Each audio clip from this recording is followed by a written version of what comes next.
आज की स्टोरी बहुत ज़्यादा इंटरेस्टिंग है, जिसमें हमारी हीरोइन शाओ जानबूझकर एक बहुत पावरफुल फैमिली के साथ जो बहुत ज़्यादा पावरफुल और रूथलेस है, उसको जानबूझकर इंटरैक्ट कर देती है ताकि उसके थ्रू जेनी से अपना रिवेंज ले सके।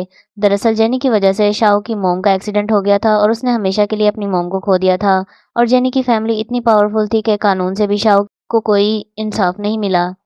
इसलिए शाओ जेनी से अपना रिवेंज लेने का प्लान बनाती है। शाओ को पता है कि जेनी के लिए सबसे ज़्यादा इम्पोर्टेंट हान होता है जो कि स्टोरी का हीरो है, इसीलिए सबसे पहले वो हान को छीनने का प्लान बनाती है क्योंकि हान जेनी का फियांस होता है। इसलिए सबसे पहले वह हान को छीनने का प्लान बनाती है। अपने प्लान के अनुसार शाहो हान की ग्रैंडमा के केयरटेकर बनकर सबसे पहले हान की फैमिली में एंटर करती है। शाहो जेनी को देखकर सोचती है कि तुम जल्द मुझे अच्छी तरह से जान जाओगी।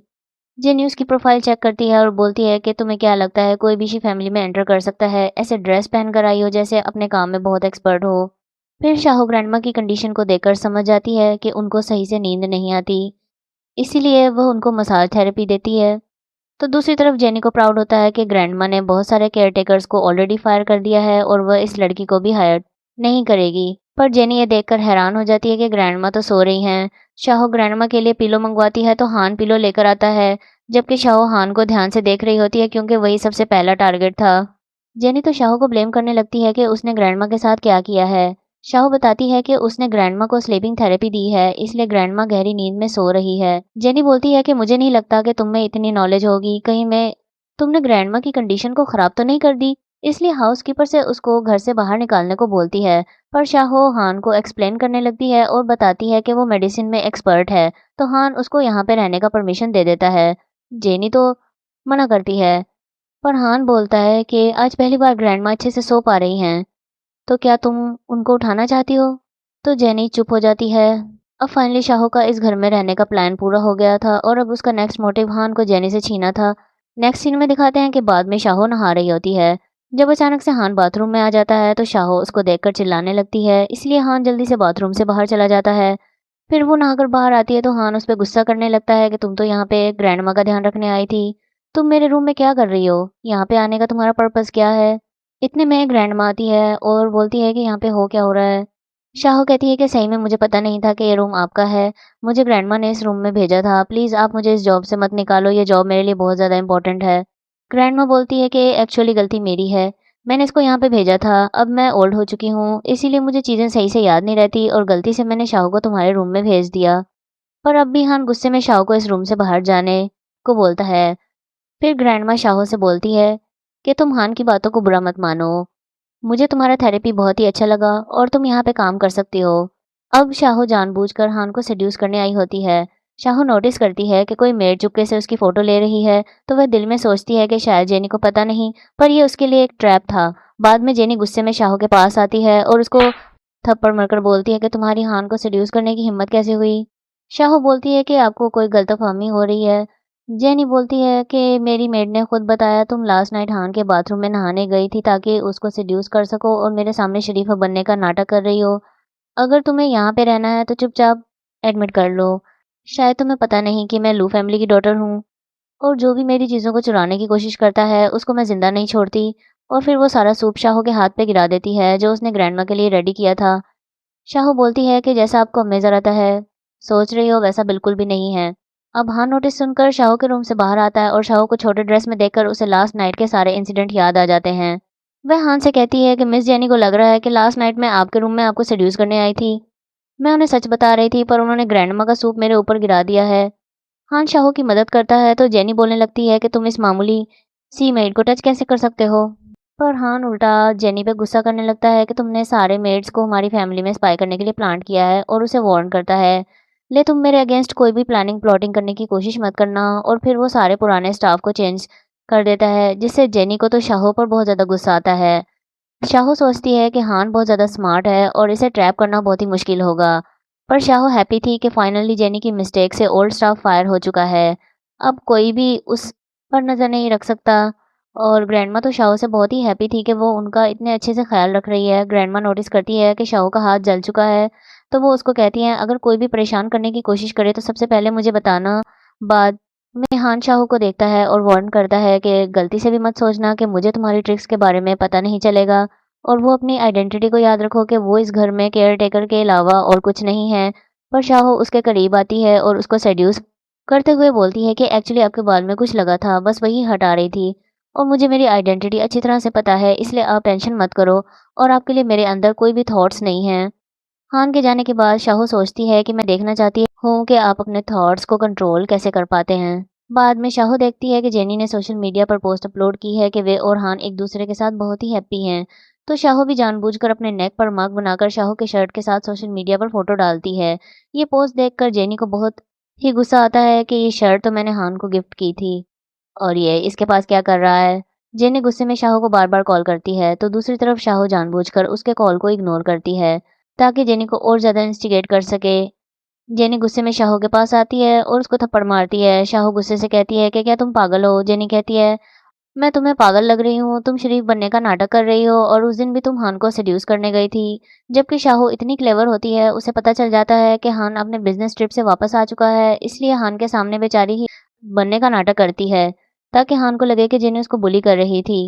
जब हान ये सब देखता है और गुस्से में पूछता है, यहाँ पे ये सब क्या हो रहा है? जेनी बोलती है, तुम्हारा शर्ट इस लड़की के रूम में क्या कर रहा है? शाहू बताती है कि हाउसकीपर का सोन हॉस्पिटलाइज है और उसने मुझसे शर्ट आयरन करने के लिए हेल्प मांगी थी। पर जेनी कहती है, तुम ज़्यादा चालाक बनने की कोशिश मत करो। जब ग्रैंडमा जेनी को गुस्से से कहती हैं कि वो शाहू को बुली क्यों करती रहती है, जेनी कहती है, आप गलत समझ रही हैं। इस लड़की ने जानबूझकर अपना लव बाइट दिखाकर हान के शर्ट के साथ अपना फोटो डाला और मुझे प्रोवोक करने की कोशिश की है। पर शाहू बोलती है कि ये मार्क तो मच्छर के काटने का है, मैं आपको प्रो क्यों करूँगी? और मैं आपको बताना चाहती हूँ कि मेरा पहले से ही बॉयफ्रेंड है। तो ये सुनकर हान को कुछ अच्छा नहीं लगता। हान ग्रैंडमा को उनके रूम में छोड़ने आता है, तो ग्रैंडमा बोलती हैं, शाहो बहुत ही अच्छी लड़की है और आज उसके साथ बहुत ही गलत हुआ है और तुम्हें उसको कंफर्ट करना चाहिए। अब शाहो को चोट लगी थी, इसलिए उसने किसी मेड को मेडिसिन लगाने के लिए बुलाया होता है। जब हान उसके रूम में आता है, शाहो को पता होता है कि ये हान है, फिर भी वो हान को मेड समझने का नाटक करती है और मेडिसिन अप्लाई करने को बोलती है। हान बिना कुछ बोले उसको मेडिसिन अप्लाई करने लगता है। फिर हान उसको बोलता है, मैं जेनी की तरफ से तुमसे माफ़ी मांगना चाहता हूँ। शाहू बोलती है, मैं तो बस ग्रैंडमा की केयर टेकर हूँ, मैं आपसे गुस्सा होने की हिम्मत कैसे कर सकती हूँ? मुझे लगा कि आप अपनी फियांसे की वजह से मुझे पनिश करना चाहते हैं। हान बोलता है, आई नो आज तुम्हारे साथ गलत हुआ, इसीलिए मैं तुम्हारी सैलरी डबल करता हूँ और वैसे भी ग्रैंडमा का बर्थडे आने वाला है और वो तुम्हें बहुत ही पसंद करती हैं, इसलिए तुम बर्थडे पार्टी अटेंड करने आओगे तो उन्हें बहुत अच्छा लगेगा। हैप्पी थी कि सब उसके प्लान के अकॉर्डिंग चल रहा है। अगले सीन में ग्रैंडमा का बर्थडे होता है। जब शाओ ग्रैंडमा के साथ पार्टी अटेंड करने आती है और सभी देखकर बातें करने लगते हैं। ग्रैंडमा का रिलेशन अपनी केयर टेकर के साथ कुछ ज़्यादा ही क्लोज है। तो ये सब सुनकर जेनी को बहुत ही गुस्सा आता है। जेनी की दोस्त याओ बोलती है, तुम गुस्सा मत हो, आज इस लड़की को सबक सिखाने का अच्छा मौका है। अब याओ ड्रिंक स्पाई कर रही होती है तो शाहो देख लेती है और उसके दिमाग में आइडिया आता है और जानबूझकर हान के ऊपर ड्रिंक गिरा देती है, इसलिए हान कपड़े चेंज करने के लिए अपने रूम में चला जाता है। जेनी शाहो के सामने नाटक करती है और उसकी तारीफ करती है कि तुम ग्रैंडमा का काफ़ी अच्छी तरह से ख्याल रखती हो और इसी बहाने शाहो को स्पाइक ड्रिंक पीने को देती है। शाहो भी उस ड्रिंक को पी लेती है और नशा होने का नाटक करने लगती है और वहाँ से चली जाती है। अब जेनी के सिग्नल पर याओ किसी आदमी को कॉल करके ऊपर आने को बोलती है ताकि शाहो के रूम में उस आदमी को भेजे। पर जब शाहो उल्टा याओ को बेहोश करके उस रूम में सुला देती है, शाहो दिल में सोचती है कि तुम मुझे ट्रैप करने चली थी, अब खुद टाइम एंजॉय करो। अब ये आदमी उस रूम में आता है और याओ के साथ ज़बरदस्ती करने लगता है। इधर जेनी ग्रैंडमा के सामने नाटक करती है कि शाह बोल रही थी कि वह हैंगओवर मेडिसिन लेने जा रही है, पर अभी तक वह आए नहीं और मैंने किसी एक स्ट्रेंजर को भी ऊपर रूम में जाते हुए देखा है। कहीं वह आदमी शाहो के साथ कुछ कर ना दे, इसलिए ग्रैंडमा उसके साथ शाहो को देखने जाती हैं। इधर शाहो हान के रूम में आकर नाटक करने लगती है कि उसकी तबीयत ख़राब है और हान को सेड्यूस करने की कोशिश करती है, तो हान भी खुद को कंट्रोल नहीं कर पाता और दोनों एक दूसरे के साथ इंटीमेट होने लगते हैं। पर शाहो उसको रोकती है। हान कहता है, पहले तुमने मुझे प्रोवोक किया है। दूसरी तरफ ग्रैंडमा और जेनी ऊपर आते हैं तो उन्हें रूम से चिल्लाने की आवाज़ आती है, तो जेनी जानकर कहती है, हम यहाँ शाहो की फ़िक्र कर रहे थे पर वो किसी आदमी के साथ लगी पड़ी है। ग्रैंडमा और जेनी उस रूम में आते हैं तो जेनी अपने दोस्त को देखकर हैरान हो जाती है। जेनी को बहुत ही गुस्सा आता है कि शाहो कहाँ है। जेनी को शक होता है कि पक्का शाहो हान के रूम में गई होगी। अब जेनी रूम में आती है तब तक हान ने शाहो को छुपा दिया था। हान जेनी पर गुस्सा करने लगता है कि तुम बिना नॉक किए अंदर कैसे आ सकती हो। पर जेनी को डाउट होता है तो वो रूम में शाओ को ढूंढने लगती है और शाओ जो बालकनी में छुपी हुई थी पहले से डरी हुई थी कि जेनी कहीं देख न ले, लेकिन वहाँ कोई नहीं होता। हान गुस्से में जेनी को रूम से निकल जाने को कहता है, और ग्रैंडमा भी जेनी से नाराज़ होकर वहाँ से चली जाती है। उनके जाने के बाद हान शाओ के पास आता है। फ्लैशबैक में दिखाया जाता है कि थोड़ी देर पहले जब जेनी रूम के अंदर आने वाली होती है, तब शाओ हान से कहती है, मेरा तुम्हारे करीब आने का कोई इरादा नहीं था। शायद किसी ने मुझे ड्रिंक पिला दी है, इसीलिए मेरी हालत ऐसी है। हान उसको बोलता है, टेंशन मत लो, मैं तुम्हारे साथ हूँ। अब कोई भी तुम्हें बुली करने की हिम्मत नहीं करेगा। शाओ कहती है कि उसे कुछ अच्छा फ़ील नहीं हो रहा। हान बोलता है, मैं हेल्प कर सकता हूँ, लेकिन शाओ मना कर देती है। हान सोचता है कि शायद वो अपने बॉयफ्रेंड के बारे में सोच रही हैं। शाओ डॉक्टर को बुलाने के लिए कहती है, तो हान कहता है, सच में चाहती हूँ मैं डॉक्टर बुलाऊँ? दूसरी तरफ जेनी ग्रैंडमा से माफ़ी की कोशिश करती है, लेकिन ग्रैंडमा गुस्से में बोलती है, आज मेरे बर्थडे के दिन तुमने पूरी फैमिली को एम्बैरेस कर दिया है। जेनी रोकर कहती है, आप गलत समझ रही हैं, प्लीज़ एंगेजमेंट कैंसिल मत कीजिए, मैं आगे से ऐसी गलती कभी नहीं करूँगी। ग्रैंडमा कहती है, मैं सिर्फ इसलिए तुम्हें बर्दाश्त कर रही हूँ क्योंकि तुम्हारे भाई के पास वो टेक्नोलॉजी पेटेंट है जिसकी हमें ज़रूरत है। लेकिन अगर दोबारा कोई गलती हुई तो मैं एंगेजमेंट कैंसिल करने में 1 सेकंड नहीं लगाऊंगी। जेनी अपनी दोस्त याओ पर गुस्सा करती है, तुमने सब कुछ बर्बाद कर दिया। याओ कहती है, मैं खुद एक विक्टिम हूँ, मुझे समझ नहीं आया सब कैसे हो गया। जेनी बोलती है, तुम और तुम्हारे फादर हमारी फैमिली का सिर्फ फ़ायदा उठा रहे हो। अब दोबारा आसपास मत दिखना। फिर शाओ कॉल करती है, तुम मुझे ट्रैप नहीं कर पाई, कल रात काफ़ी इंजॉय हुआ होगा ना। याओ गुस्सा करती है, लेकिन शाओ कहती है, गुस्सा क्यों कर रही हो?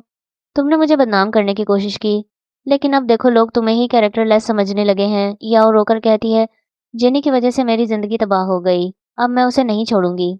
नेक्स्ट डे ग्रैंडमा शाओ से पूछती है कि वो कल रात कहाँ थी। शाओ कहती है कि वो ड्रिंक करने के बाद मैंने अपने बॉयफ्रेंड को पिक करने के लिए बुलाया था और उसके घर ही रात गुजारी। ग्रैंडमा कहती है, लगता है तुम्हारा बॉयफ्रेंड तुमसे बहुत प्यार करता है। फिर ग्रैंडमा हान से कहती है, तुम कंपनी के इश्यूज जल्दी सॉल्व करो। जेनी सिर्फ अपने भाई के पेटेंट का फ़ायदा उठा रही है और ये बात शाओ को पहले से मालूम थी कि जेनी का भाई चेंग के पास एक ऐसा पेटेंट है जिसकी शायद ग्रुप को ज़रूरत है। अब शाओ का प्लान था कि वो चेंग को अप्रोच करे करे उसे अपने बेनिफिट्स के लिए इस्तेमाल कर सके। थोड़ी देर बाद हान के पास जेनी का कॉल आता है जिसमें वो कल के लिए सॉरी बोलती है और कहती है, मेरा भाई वापस आ गया है, छोटी सी पार्टी रखी है और उसने स्पेशली तुम्हें इनवाइट किया है और मैं शाओ से माफ़ी भी मांगना चाहती हूँ, तो प्लीज़ उसे भी साथ ले आना। रात में हान शाओ के रूम में आता है और थोड़ा ऑकवर्ड फील करता है और कहता है, कल पार्टी है, ये ड्रेस मैं तुम्हारे लिए लाया हूँ। शाओ मुस्कुराकर कहती हैं, ड्रेस बहुत ब्यूटीफुल है। शाओ ड्रेस पहनकर जानबूझकर हान से जिप लगाने को कहती है। हान के चेहरे से ही लग रहा होता है कि वो शाओ की तरफ आकर्षित हो रहा है। शाओ फिर थोड़ा सा स्लिप होने का नाटक करती है। हान उसे इतना करीब देखकर अपने जज्बात कंट्रोल नहीं कर पाता, लेकिन वो कहती है, प्लीज़ मुझे माफ़ कर दीजिए, आपको छूने का मेरा कोई इरादा नहीं था। हान उसे कहता है, अगर मैं कहूँ कि काश तुमने ये जानबूझकर किया होता तो? शाओ दिल में सोचती है, तो मतलब अब तुम खुद चाहते हो कि मैं तुम्हारे करीब आऊँ? हान उसे कल पार्टी के लिए तैयार रहने को कहकर जाने लगता है। शाओ उसे रोककर पूछती है, आपको मेरे साइज़ का पता कैसे चला? हान उसे कुछ नहीं कहता और चला जाता है। शाओ सोचती है, अब हान मेरे जाल में फंस चुका है और अब मैं जेनी से उसका हान छीन लूँगी। पार्टी के दिन जेनी खुशी से हान से मिलती है, लेकिन हान उसे ठंडा रिएक्शन देता है और शाओ के साथ चला जाता है। ये देखकर जेनी के चेहरे का रंग उड़ जाता है। उसी वक्त जेनी का भाई चेंग शाओ को देखता है और पहचान जाता है। तुम वही लड़की हो ना जिसने उस दिन मेरी मदद की थी? शाओ मुस्कुराते हुए कहती है, हाँ शायद। चेंग उसे थैंक्स कहता है, उस फ़ोन में मेरे बहुत ज़रूरी डॉक्यूमेंट्स थे। अगर तुम ना होती तो मैं मुसीबत में पड़ जाता। जेनी बीच में बोल पड़ती है, ये तो बस शी फैमिली की मेड है जो ग्रैंडमा का ख्याल रखती है। चेंग थोड़ा सीरियस होकर कहता है, जेनी इस तरह किसी से बात करना अच्छा नहीं लगता। फिर शाओ को अपना इंट्रोडक्शन करवाता है, मैं लू चेंग हूँ, जेनी का भाई। चेंग कहता है, खुशी है कि आज आप इस पार्टी में मिली, क्योंकि उस दिन मैं ठीक से थैंक्स नहीं बोल पाया था। शाओ का प्लान अब पूरी तरह से एक्टिवेट हो चुका था। वो जानती थी कि चेंग तक पहुंचने का सबसे अच्छा तरीका उस चोरी का ड्रामा था जिसे उसने खुद प्लान किया था। पार्टी में चेंग और हान दोनों के सामने शाओ अपना चार्म दिखाती है। जेनी गुस्से में आकर कहती है, तुम इतनी महंगी ड्रेस अफोर्ड नहीं कर सकती, ये हान ने दी है ना? तुम ना मेरे भाई की इज्जत करती हो ना हान की, दोनों से दूर रहना। शाओ शांत लहजे में बोलती है, आप गलत समझ रही हैं, मैं तो बस ग्रैंडमा का ख्याल रखती हूँ, थोड़ा पैसा कमाकर अपने बॉयफ्रेंड के साथ नई जिंदगी शुरू करना चाहती हूँ। हान ये सुनकर थोड़ा हर्ट होता है। उसके बाद सब ट्रूथ एंड डेयर खेलते हैं, जेनी का ट्रैप। शाओ डेयर चूज करती है और सब कहते हैं कि किसी एक लड़के को किस करना पड़ेगा। वो मुस्कुराकर चेंग से कहती है, मिस्टर चेंग क्या आप मेरी हेल्प करेंगे? जब दोनों पास आते हैं हान का पेशेंस टूट जाता है। वो शाओ का हाथ पकड़कर पार्टी से निकल जाता है। कार में शाओ का पैर मुड़ जाता है। हान उसे उठाकर बैठाता है और गुस्से में कहता है, अगर मैं वहाँ नहीं होता तो तुम चेंग को किस करती? फिर बिना सोचे उसे किस कर लेता है। शाओ धीरे से कहती है, मैं तो आपको ही चूज करने वाली थी, लेकिन आप ऑलरेडी एंगेज्ड हैं। जेनी सब देख लेती है और पागल हो जाती है। हान उसे डांटता है, इनफ जेनी। चेंग बीच में आकर कहता है, हान शाओ को यहाँ से ले जाओ। रात को शाओ अपनी माँ के एक्सीडेंट की इन्वेस्टिगेशन फिर से शुरू करवाती है। उसके आदमी बताते हैं ट्रक ड्राइवर को लू फैमिली ने बचाया था और उसकी बेटी याओ जेनी की दोस्त है। शाओ हैरान होती है, तो मतलब याओ सब जानती है। अगले दिन चेंग कॉल करता है, जो कुछ कल हुआ उसके लिए सॉरी, क्या हम मिल सकते हैं? और क्या तुम्हारा कोई बॉयफ्रेंड है? शाओ हल्की सी मुस्कान के साथ कहती है, नहीं, सब कुछ उसके प्लान के मुताबिक चल रहा था। तभी हान आता है और पूछता है, तुम इतनी खुश क्यों लग रही हो? वो उसे ब्रेसलेट पहनाता है और शाओ हंसकर कहती है, इतना स्पाइसी ब्रेसलेट क्यों? हान बस मुस्कुराता है और कहता है, मुझे लगा ये तुम पर अच्छा लगेगा। अगले दिन शाओ चेंग से मिलती है। चेंग सॉरी बोलकर उसे एक नेकलेस गिफ्ट करता है। शाओ मना करती है, लेकिन हान दूर से सब देख रहा होता है और अंदर ही अंदर जलन से भर जाता है।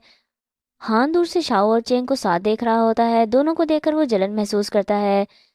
चेंग मुस्कुराते हुए कहता है, मैं वादा करता हूँ अब मेरी फैमिली तुम्हें कभी तकलीफ नहीं देगी, ये गिफ्ट दिल से दे रहा हूँ। रात को शाओ घर आती है तो हान इंतजार कर रहा होता है। गुस्से से पूछता है, कहाँ थी तुम? शाओ कहती है, बस एक फ्रेंड से मिलने गई थी।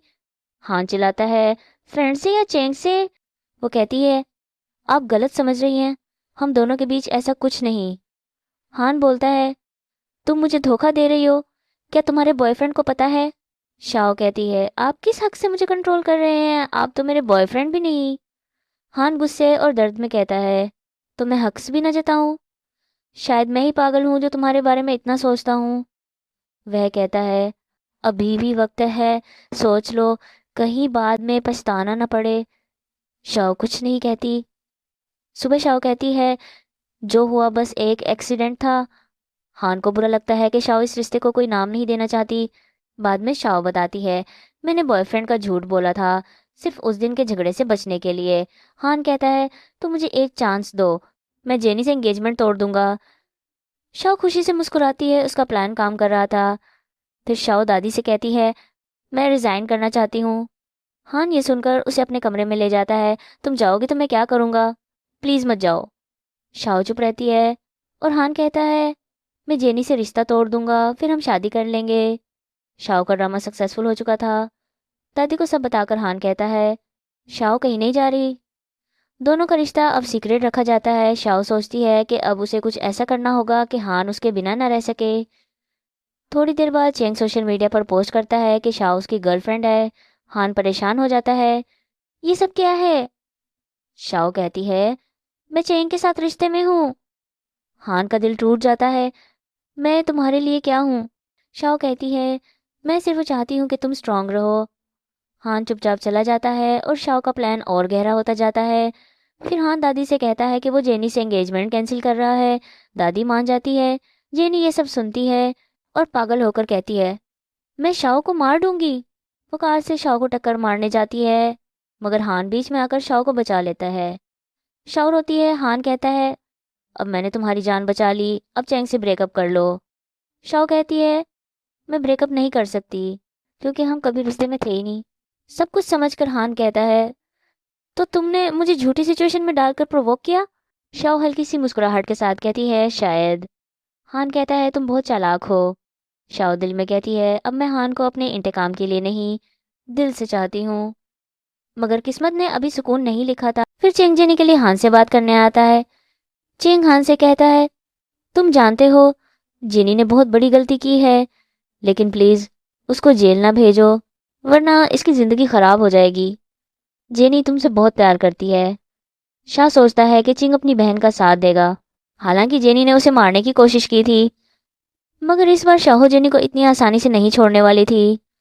अब लू फैमिली परेशान थी क्योंकि जेनी पुलिस की हिरासत में थी और हान केस वापस लेने के लिए तैयार नहीं था। चेंग कहता है कि अगर ऐसा है तो वह दोबारा हान के सामने पीछे हटने को तैयार है, लेकिन उसके वालिद कहते हैं कि ऐसा नहीं चलेगा, हान इस वक्त बहुत गुस्से में है, तो हमें कोई और तरीका निकालना पड़ेगा। उसके वालिद जेनी की रिपोर्ट निकालते हैं जो साबित कर रही थी कि जेनी मानसिक तौर पर बीमार है। अब चेंग जेनी को जेल से बाहर निकाल लेता है और पहले ही उसे वार्निंग देता है कि आगे से हान के साथ पंगा लेने के बारे में गलती से भी मत सोचना। पर जेनी को बहुत गुस्सा आता है। दूसरी तरफ हान को भी पता चलता है कि लू फैमिली ने जेनी को मार बेल करा दी है। इस पर हान बहुत गुस्से में आ जाता है। जल्दी ही शाओ आती है तो हान उसके चेहरे को गौर से देखता है और पूछता है, क्या किसी ने तुम्हें मारा है? तो शाहो ड्रामा करती है कि जेनी आई थी, उसने मुझे डराने की कोशिश की थी। हान कहता है कि तुम डरो मत, लू फैमिली ने उसे जेल से निकालवा दिया तो क्या पर वो मुझसे नहीं बच सकती? तो शाहो बहुत खुश थी। अब हान का आदमी जेनी को एक ट्रक में बंद कर देता है, जिससे जेनी बहुत डर जाती है। शाहो पूछती है, क्या बात है, तुम इतना मुस्कुरा क्यों रहे हो? तो हान उसे जेनी की वीडियो दिखाता है। तो शाओ अच्छा बनने का ड्रामा करती है कि ये सब करना ठीक नहीं है, इससे लू फैमिली के साथ तुम्हारा रिश्ता खराब हो जाएगा। हान कहता है कि मैं चाहता हूँ कि लू फैमिली खुद आकर मुझसे माफ़ी मांगे। तुम हमेशा याद रखना, तुम मेरी गर्लफ्रेंड हो और कोई भी तुम्हें डराने धमकाने की कोशिश करेगा तो मैं उसे इतनी आसानी से नहीं छोड़ूंगा। ये सुनकर शाह को बहुत अच्छा लगता है कि हान इसके बारे में इतना सोचता है। बाद में लू फैमिली माफ़ी मांगने आई। जेनी के वालिद ने कहा, गलती जेनी की थी। जेनी ने बेदिली से शाओ से माफ़ी मांगी, पर शाओ बोली, ऐसी माफ़ी मैं कबूल नहीं करती। जेनी की माँ चिल्लाई, तुम तो सिर्फ मेड हो। हान ने ठंडे लहजे में कहा, क्या शाओ से माफ़ी मांगने में दिक्कत है? सब चुप हो गए। फिर शाओ ने कहा, मेरे और मिस्टर चेंग के बीच कुछ नहीं है, उसने बस अपनी एक्स को जलन दिखाई थी। जेनी ने मजबूरन माफ़ी मांगी और शाओ ने उसे माफ़ कर दिया। हान ने कहा, अपनी बहन को समझा देना, शाओ को तंग ना करे। लू फैमिली ने दोनों को डिनर पर बुलाया। शाओ अंदर ही अंदर सोच रही थी, अब मेरी बारी है, मैं लू फैमिली का सब कुछ छीन लूंगी। जल्द ही शाओ का बंदा उसे मैसेज करता है और लू फैमिली के स्टडी रूम के बारे में बताता है। तो शाओ बहाना बनाकर बाहर आ जाती है और जब वो ड्राइवर उसे देखता है तो उसे बहुत गुस्सा आता है कि लू फैमिली ने उसकी माँ की जान ली और फिर भी वो बंदा उनका साथ दे रहा है। थोड़ी देर बाद चांग भी बाहर आता है तो शाओ कहती है कि मैं तुम्हें अपना अच्छा दोस्त समझती हूँ, लेकिन चांग कहता है कि मैं तुम्हें पसंद करता हूँ। हाँ, तुम्हारे लिए वह सही नहीं है, वो बहुत आलिम और बेरहम है। शाओ कहती है कि तुम कह रहे हो कि हान मेरे लिए मुनासिब नहीं क्योंकि वह हालिम और बेरहम है। अगर मैंने तुम्हें चुना तो क्या तुम समझते हो कि तुम मेरी हिफाजत कर पाओगे? तुम इस वाकये के बाद अपनी बहन के लिए बात करने आए थे। वह तुम्हारी बहन है और तुम मुझसे मोहब्बत करते हो, लेकिन तुम्हें कोई अंदाज़ा नहीं कि जेनी कितनी हालिम है। और ड्राइवर के सामने जानबूझकर कहती है कि जेनी ने अपने दोस्त याओ के साथ कितना बुरा सलूक किया। जेनी ने याओ को दवा देकर पार्टी में उसका मजाक उड़ाया, जिसकी वजह से याओ की मंगनी टूट गई और अब वो लड़की इतनी डिप्रेस हो गई है कि खुद को खत्म करने पर तली हुई है। यह सब सुनकर ड्राइवर बहुत गुस्से में आ जाता है कि उसकी बेटी की हालत की जिम्मेदार जेनी है और सोचता है कि अब मैं लू फैमिली को नहीं छोड़ूंगा। शाओ खुश थी कि उसने अपना काम मुकम्मल कर लिया। बाद में शाओ छुपकर स्टडी रूम में आती है और जल्दी से डेटा ट्रांसफ़र कर लेती है।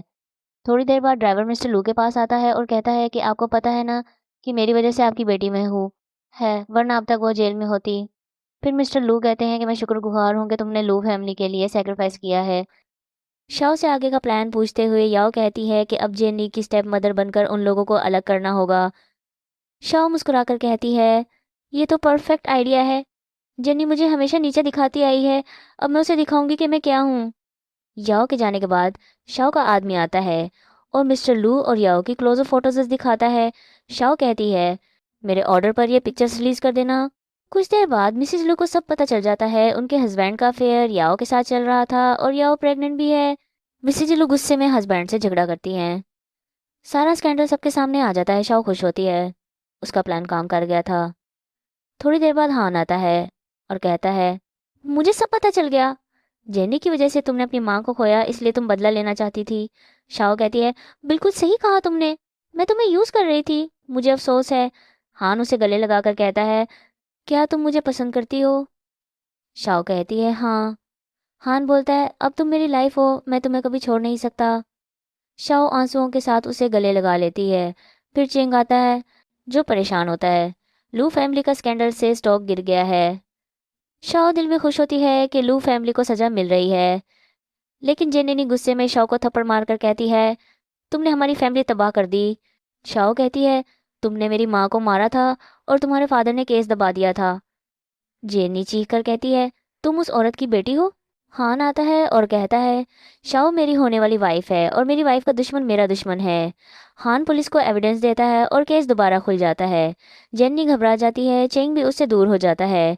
शाओ पूछती है, तुम मेरे लिए ये सब कर रहे थे? हान कहता है, हाँ, तुम मेरी हो, मैं तुम्हारे लिए दुनिया से लड़ जाऊंगा। हान शाओ को दादी के पास ले जाता है और बताता है कि शाओ उसकी गर्लफ्रेंड है। दादी बहुत खुश होती हैं। अचानक शाओ को उल्टी जैसा महसूस होता है। डॉक्टर कंफर्म करता है कि शाओ प्रेग्नेंट है। दादी और हान दोनों खुशी से रो पड़ते हैं। शाओ अपनी माँ की कब्र पर जाकर कहती है, माँ तुम्हारा बदला मिल गया, लू फैमिली बर्बाद हो गई और मैं माँ बनने वाली हूँ।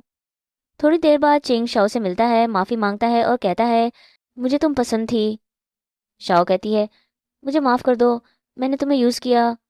चेंग कहता है, कोई बात नहीं, लेकिन अंदर से वो गुस्से से जल रहा होता है। बाद में शाओ काम कर रही होती है तो दादी कहती है, ज़्यादा काम मत करो, अपना ख्याल रखो। कुछ देर बाद चेंग उसे मिलने बुलाता है, चाय पिलाता है, लेकिन शाओ समझ जाती है कि उस चाय में कुछ तो गड़बड़ है। शाओ समझ जाती है कि चाय स्पाइक की गई है। वो चुपके से वो चाय फेंक देती है और कहती है, तुमने कहा था ना कि तुम्हें मेरी मॉम की रिंग मिली है। चेंग कहता है, हाँ, मैं स्टडी रूम में सफाई कर रहा था तो तुम्हारी मॉम की डिलीटेड फाइल से वो रिंग मिली। इतना कहना था कि शाओ ड्रामा करने लगती है जैसे उसे नशा हो गया हो। चेंग उसके पास जाता है पर शाओ तुरंत साइड हट जाती है। चेंग गुस्से से बोलता है, तो तुमने चाय नहीं पी? शाओ कहती है, मुझे तुम्हारे बारे में सब कुछ पहले से पता चल गया था। तुम एक इविल इंसान हो। तुमने सिर्फ अपने फायदे के लिए सबका इस्तेमाल किया। पता चलता है कि शाओ ने चेंग के फ़ोन से डाटा ट्रांसफ़र किया था और जब उसने वो फाइल ओपन की तो सब कुछ सामने आ गया। चेंग इलीगल कामों में इन्वॉल्व था और दूसरों का काम कॉपी करके अपना नाम बना रहा था। शाओ ये सब ग्रैंडमा को बताती है, लेकिन ग्रैंडमा को यकीन नहीं होता। तभी चेंग का फ़ोन आता है, मुझे मॉम की रिंग मिल गई है, सबको लू फैमिली बुला रही है। ग्रैंडमा कहती है, चेंग एक नंबर का परवर्ट है, शाओ तुम्हें नहीं जाना चाहिए। पर शाओ कहती है, चेंग की सच्चाई दुनिया के सामने लाना ज़रूरी है। वहाँ चेंग कहता है, अब जब तुम सब कुछ जानती हो तो मुझे भी अच्छा बनने का ड्रामा करने की ज़रूरत नहीं। और वो ज़बरदस्ती करने लगता है, लेकिन तभी हान आ जाता है और सब कुछ क्लियर हो जाता है। शाओ ने पहले से ये सब प्लान किया था। वो कहती है, इस पेन ड्राइव में सारे एविडेंस हैं, तुमने मुझे किडनैप करने की कोशिश की और दूसरों का काम चुराकर अपना नाम बनाया। हान तुरंत पुलिस को बुलाता है और चेंग को अरेस्ट करवा देता है। अब सब कुछ ठीक हो गया था। बाद में शाओ खुश थी क्योंकि उसने अपनी माँ से जो प्रॉमिस किया था वो आज पूरा हो गया। शाओ के पास आता है। शाओ मुस्कुराकर कहती है, मैं तुमसे बहुत प्यार करती हूँ। हान कहता है, मैंने भी तुम्हें अब तक कॉन्फेस नहीं किया, लेकिन सच ये है कि मैं तुमसे सबसे ज़्यादा प्यार करता हूँ। और इसी के साथ ये कहानी होती है ख़त्म, एक खूबसूरत और हैप्पी एंडिंग के साथ। So guys, thank you so much for watching this video. आपको ये स्टोरी कैसी लगी कमेंट में ज़रूर बताना। मिलते हैं नेक्स्ट वीडियो में।